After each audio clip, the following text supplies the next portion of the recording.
Je suis Habib Diallo, expert financier en charge des services financiers numériques au sein de l'Observatoire de la qualité des services financiers. Nous nous sommes réunis ici ce jour en partenariat avec les associations de consommateurs et les opérateurs tels que des émetteurs de monnaie électronique tels que Wave, mais il y a la participation également de Orange et de Free, afin de sensibiliser les populations sur les risques qui sont liés à l'utilisation des services financiers numériques et véhiculer les bonnes pratiques de mitigation face à ces risques-là. Cette étude, en tout cas, qu'on a faite sur la protection des usagers avec la Banque mondiale, a révélé que 90% des usagers qui utilisent les services financiers numériques, parmi ceux-ci, 38% sont exposés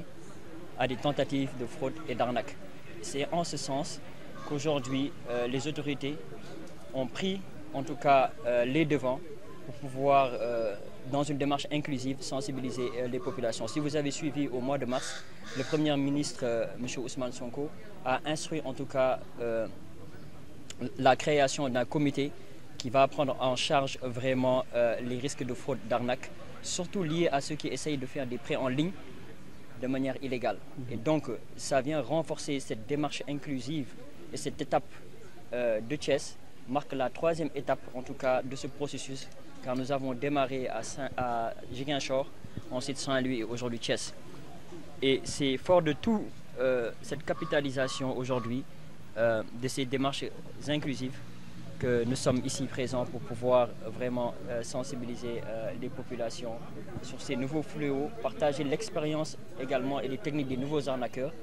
et pour que également nos forces de défense et de sécurité puissent aussi nous accompagner à pouvoir identifier et prendre des mesures idoines pour éradiquer vraiment ce fléau. L'enquête date de quelle année? Cette enquête date de 2022 et nous avons renouvelé au-delà de cela une enquête pour évaluer également la chaîne de distribution de ceux qui nous offrent ces services-là en termes de qualité, puisqu'il y a également un renforcement de capacité à faire au niveau des agents, car la plupart des Sénégalais, l'enquête a aussi révélé qu'ils ont souvent besoin d'aller vers quelqu'un pour se faire aider, surtout pour faire les transactions. waaw tey ñu am mbégte loolu ñëw Thiès ndaxte doon na loo xamante ni da nga ko taftal ci yeneen rencontre yoo xamante ni am nañ ko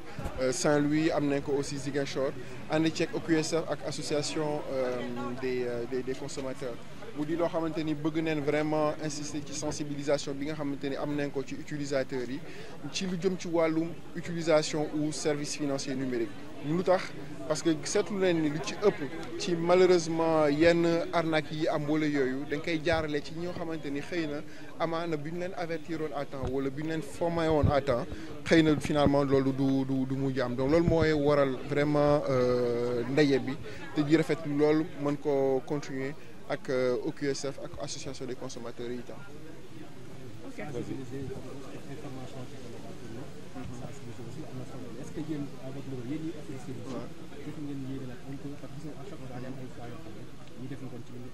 dëgg la waaye xam nga bu doonee fi mu nekk nii Wave doon na calpe bi nga xamante ni moom la Sénégalais yi lu ci ëpp di utiliser doon na yoon fi mu nekk nii coow li yenn saa yi di ci bëri waaye ma rassuré leen ci benn mbir tey suñu xarale yi nga xamante ni moom lañu utiliser doon na sécurité boo xamante ni fi mu nekk nii malheureusement doon na loo xamante ni neexul yi nga xamante ni wala sambabo yi nga xamante ni ñoom ñu ngi jéem a utiliser ay techniques pour mën a sàcc xaalisu yenn Sénégalais yi. fi mu nekk nii ñun luy suñu war ak suñu wareef muy wàllum procédure ak wàllum technique ñu ngi koy def te yéegal nañ niveau bi benn niveau boo xamante ni jot nañ ci am sax am ay certification yoo xamante ni moom moo koy prouver waaye nag bépp processus wala bépp daanaka jëflante boo xamante ni nit am na ci daanaka des fois moom mooy nekk maillon faible moom mooy nekk bi nga xamante ni moo koy xaw a néewal doole. loolu moo tax nag ay réunion yu mel nii di am ngir boucler la boucle wala en tout cas matal yi nga xamante ni moom mooy jéego yi nga xamante ni moom nañu nekk di def ngir gën a mën a daanaka sécuriser en tout cas calpe wu Sénégal yi nga xamante ni ñoom ñoo ñuy def confiance. Ok, merci beaucoup. kan wi xaw a wàññeeku ci Wave ak. waaw man maa ngi tudd Amadou Moustapha Gueye man maay coordonnateur des associations de consommateurs du Sénégal yi nga xam ni dañoo participer ci activité bi nga xam ni observatoire de la qualité des services financiers OQCF ak VEV ñoom ñoo ko organisé parce que ñun ñëpp dañoo remarqué ni que tey jii am na des cas d'arnaque yoo xam ni dafa nekk dans les transferts d'argent et autres te loolu dafa nekk un préjudice boo xam ni ñu ñëpp ñoo ci war a taxaw non seulement ñoom seen bopp ils sont impactés par ça mais les consommateurs en général ñoom tamit dañuy am problème ci loolu parce que tous les jours da ngay gis ay cas d'arnaque yoo xam ni dañ koy def ay nit le représentant de l'observatoire monsieur Banda Diop l'a dit tout à l'heure il a dit que ces cas d'arnaque il faut que ñun ñu taxaw ci et que ñu seet nan lañ ko mën a régler parce que Sénégal ñun dañoo war a dépasser yenn comportement yi loolu nag li ko mën a indi mooy ñu def de l'éducation de la formation et de la sensibilisation te loolu VEV moom personnellement VEV moom en tout cas ñun kontaan nañu ci partenariat bi nu ak moom parce que VEV li mu ci war a def yow mi ngi ko ciy def mi ngi ciy taxaw mi ngi def communication xam nga genre partenariat bu mel ne partenariat bi ñu am ak VEV ak l'observatoire dañ ko war a saluer dañ ko war a magnifier parce que Sénégal liggéey yu mel nii lañ fi soxla bëggoon naa ko wax sànq rek ci biir salle de réunion bi en disant que pour la première fois mën ma gis ay ñu dajale ay nit des citoyens pour ñu waxtaan te dégguma fa ñu tudd fa parti politique wala ñu def fa politique franchement loolu c'est à saluer te loolu man lay convier les Sénégalais pour que daje yu mel nii ñu koy def ci yeneen fànn ak ci yeneen secteur pour que ñu gën leen a yee gën leen a xamal ni que dëkk bi war nañoo mën a liggéey et aller dans le sens en tout cas positivement de travailler et de satisfaire les Sénégalais. Merci beaucoup. Merci beaucoup. Merci. Allez, félicitations.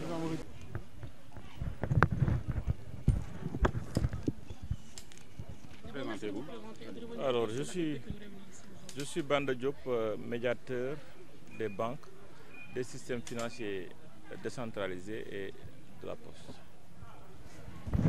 Voilà, vous venez d'assister à cette séance d'information. Alors, je voudrais d'abord commencer mon propos par remercier les autorités administratives, locales et politiques de la région.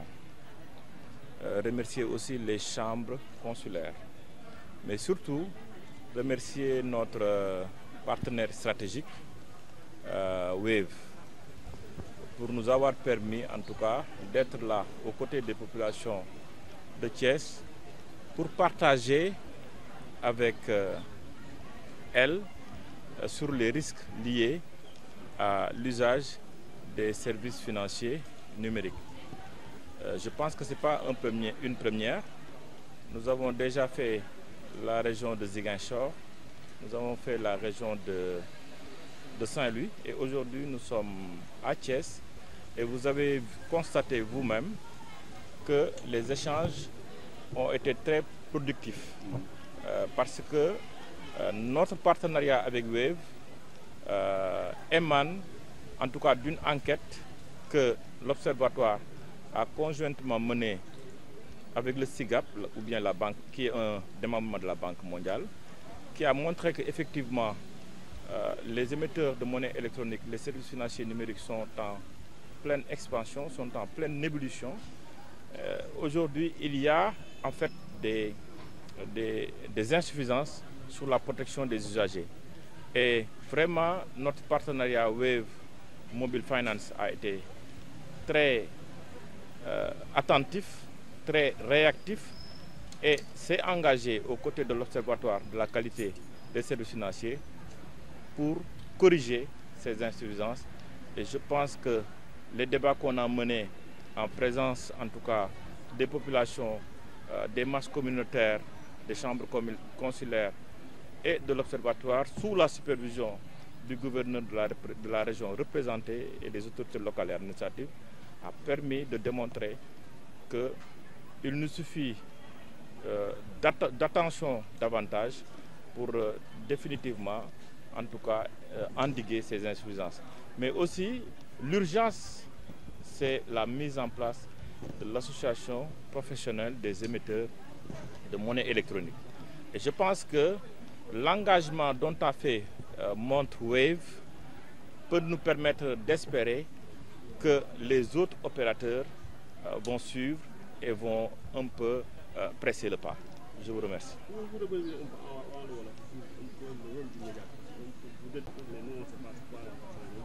Alors, le médiateur des banques, des systèmes financiers décentralisés ou bien des institutions de microfinance ou bien de la Poste est en tout cas une disposition financière de médiation financière que l'État a mise en place. Si on parle de médiation financière, on parle de deux médiateurs. On parle de médiateurs des banques, des systèmes financiers décentralisés et des services de la Poste. Et aujourd'hui même, médiateurs aussi par rapport aux systèmes financiers numériques et des émetteurs de monnaie électronique. Et d'un médiateur des assurances. Le rôle du médiateur, c'est quand un usager de l'écosystème financier a un souci auprès d'une institution financière, d'une institution de microfinance ou bien d'un émetteur de monnaie électronique ou bien d'un service de la Poste, de pouvoir faire recourir à une méthode appropriée de règlement de différends, c'est-à-dire la médiation. Et en ce moment-là, nous, ce qu'on fait, on essaye de médier. Médier, c'est quoi? C'est mettre les deux parties opposées par un différend à trouver une solution et à continuer leur relation commerciale. Alors, l'État a jugé nécessaire de suivre cette orientation ou bien cette directive de l'UEMOA depuis 2009 et s'est montré comme pionnier, en tout cas, de la mise en place et de l'installation de l'observatoire, d'abord au Sénégal et dans la zone UEMOA, d'accompagner les pays à mettre en place leur propre observatoire de la qualité des services financiers. Et ça, nous le disons tout simplement pour montrer que aujourd'hui, en fait, pour une question de débit à tort, pour une question de transaction qui a mal tourné, pour une question en fait de remboursement, de méthode vexatoire de remboursement de crédit, pour une question aussi, pour des difficultés liées à des contestations d'écriture, nous pensons qu'il n'est pas tout à fait nécessaire d'aller au tribunal. Et en général, j'ai beaucoup de respect pour le tribunal et les instances, mais je pense que les tribunaux sont assez assiégés de dossiers aujourd'hui qu'il faut retourner à ces méthodes alternatives ou bien à ces modes alternatifs de règlement de différends. En termes de résultats, vous revenez sur ce que vous avez? Non, en termes de résultats, nous avons un satisfait de plus de 90% depuis 2009 et je peux dire que nous sommes presque à 4000 et quelques dossiers, mais aussi 6000 appels sur le numéro vert. Donc nous avons fait en tout cas des résultats probants et ce que je dois aussi ajouter, c'est que tout ceci se fait en fait avec l'accompagnement de notre conseil d'orientation et du secrétariat exécutif qui gère un peu l'opérationnalité parce que c'est un dispositif qui est logé au niveau de l'Observatoire de la qualité des services financiers. Aujourd'hui, notre grand challenge, c'est que ce dispositif-là soit davantage disponible au public parce que nous avons un numéro vert qui a été communiqué tout de suite et nous nous engageons à régler les problèmes en fait des réceptions. Donc nous sommes disponibles et il y a une fiche de saisine qui est disponible auprès de nos partenaires, les chambres consulaires.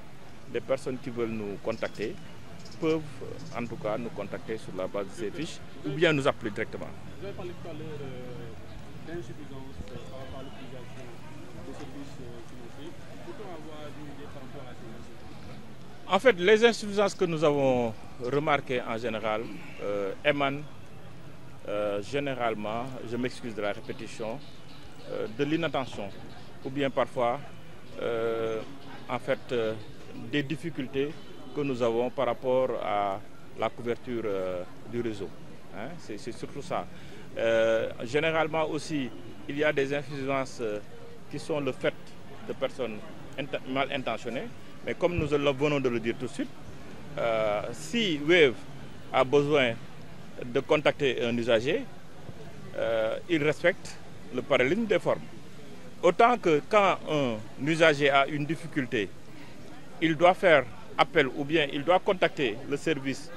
200600, autant pour que si Wave a besoin d'un usager, il va l'appeler avec le même numéro. pour respecter le parallélisme des formes. Malheureusement, aujourd'hui, les personnes qui s'incrustent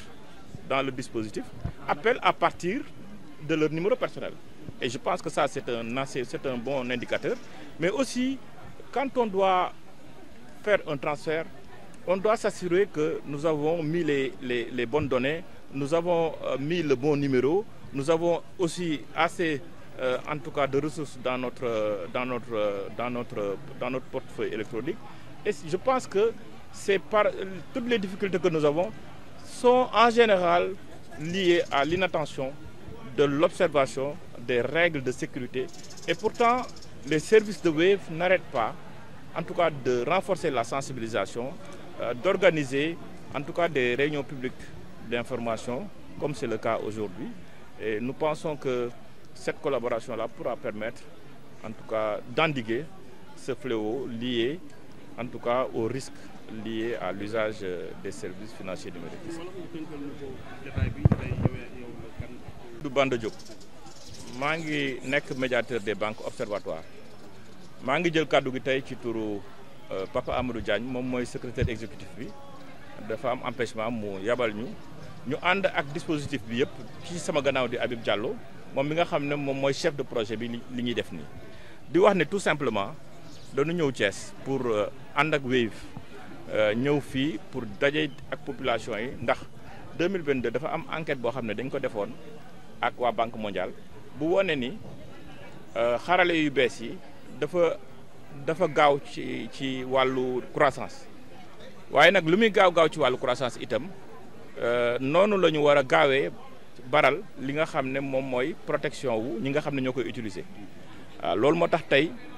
bi ñu jotee enquête boobu ñu dem wëri opérateur yi nga xam ne ñoom ñoo nekk ci écosystème financier bi ci wàllu numérique émetteur de monnaie électronique yi waaye nag ñu seet ci ne Wave moom daf ci doon jàmbaar ndax jàmbaar bi mu ci doon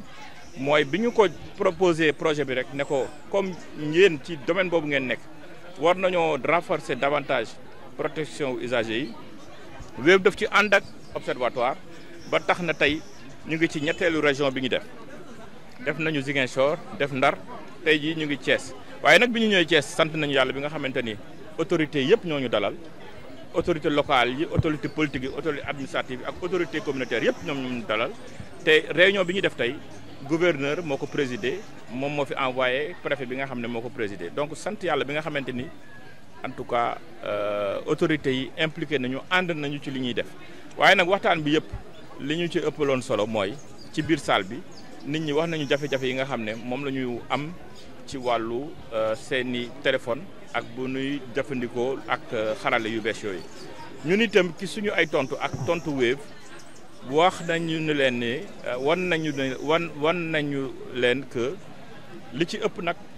dafa bokk ci nit ki balaa muy utiliser xarala yi mu xam ko waaye aussi fi mu koy utiliser réseau bi mu koy utiliser mu xam ne réseau bii li muy joxe ci ay données doy na ba pare aussi buy envoyé mu xool bu baax sécurité bi mooy lan numéro bi ngay envoyé ak yow koppar yi nga yore ci sa calpe ak li nga xamante ni moom nga bëgg a envoyé ak numéro bi surtout ak sa code yooyu yëpp dañ koy kii te loolu aussi Wave dafa wax ne bu ñu ko communiqué kenn ñu ne am na ñoo xamante ni samba boo yoo xam ne parfois dañuy woo nit ñi di leen laaj ay information ay données personnelles mais ñooñu di woote ñëpp ci seen ay numéro